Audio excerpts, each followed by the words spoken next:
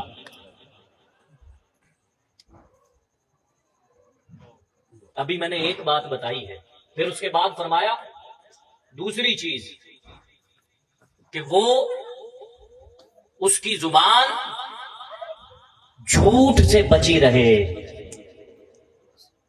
خون پڑھ کے سنیے گا.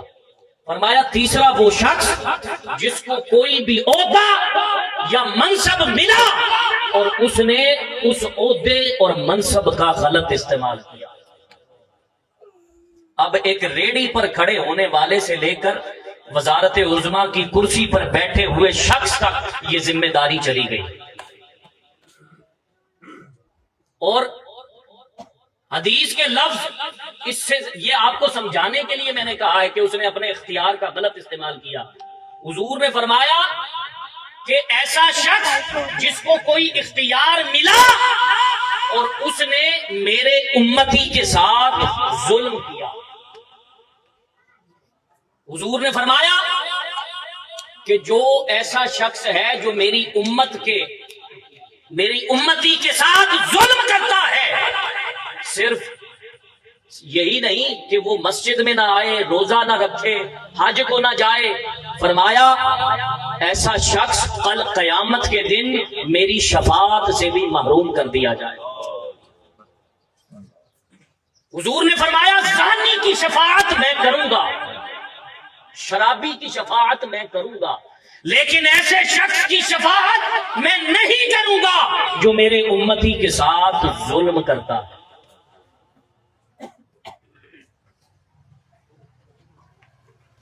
چوتھے نمبر پر فرمایا کہ وہ ایسا شخص جو اپنی شرمگاہ کی حفاظت نہیں کرتا اور اپنی نگاہ کی حفاظت نہیں کرتا. اب مجھے یہ سمجھانے کی ضرورت نہیں ہے کہ اس کا معنی کیا ہے، آپ سب سمجھدار بیٹھے ہیں، سمجھ سکتے ہیں کہ ان میں سے کوئی شخص فرمایا اگر وہ مسجد میں آئے، روزہ رکھے، فرمایا نہ آئے، اور اگر کوئی ایسا کرتا ہے تو حدیث کی آخری لفظ ہے، فرمایا اگر ایسا شخص نماز پڑھنے کے لیے مسجد میں آتا ہے تو فرمایا جب تک وہ نماز پڑھتا رہے گا اللہ رب العزت نے فرمایا میری لعنت اس پر برستی ہے. حاضرین گرامی قدر، اللہ رب العزت سے دعا ہے کہ اللہ رب العزت ہمیں ان باتوں پر عمل کرنے کی توفیق عطا فرمائے. اور نعرے بہت ہو گئے ہماری زندگیوں میں، ہم نے نعرے مار مار کے نا ہم نے بھی زمین و آسمان کے کلابے ملا دیے ہیں. کچھ سیاسی نعرے ہوتے ہیں، ہم کہتے ہیں گردنیں کٹائیں گے، ہم انقلاب لائیں گے، یہ کریں گے. میں کہتا ہوں گردنیں کٹانی کیا ہے؟ سراہنے سے آپ کی گردنیں اٹھتی تو ہے نہیں صبح فجر کی نماز کے لیے. جو گردن سراہنے سے نہ اٹھ سکے اللہ کے حضور سجدہ ریز ہونے کے لیے، وہ گردن کٹانے کی بات کرتے ہو. یہ گردن کٹانے والا فلسفہ جھوٹا ہے. ہاں، گردن کٹانے کے لیے وہی میدان عمل میں نکل سکتے ہیں جن کا رشتہ مکین گنبد خضرا کے ساتھ جڑا ہوا، جو تاجدار ختم نبوت کے نام کے نعرے لگاتے ہیں اور جو حضور کی عزت پر حرف آئے تو وہ اپنی جان دینے سے بھی دریغ نہیں کرتے. ایسے لوگ اپنی جانیں دے سکتے ہیں، لیکن یہ جو سیاسی نعرے بن کر لوگوں کو ابھارنے کے لیے نعرے لگائے جاتے ہیں، میں ان سے کہا کرتا ہوں کہ سر آپ کا سراہنے سے اٹھتا نہیں نماز فجر کے لیے، آپ کسی کے لیے کیا گردن کٹائیں گے. اللہ رب العزت سے دعا ہے کہ اللہ رب العزت ہمیں نعروں سے نکل کر عمل کی توفیق عطا فرمائے اور ہماری زندگی عمل کی طرف گامزن ہو جائے تاکہ ہم مکین گنبد خضرا کی سیرت پر عمل پیرا ہو کر جنت کے اصل حقدار بن سکیں. وآخر دعوانا ان الحمدللہ رب العالمین.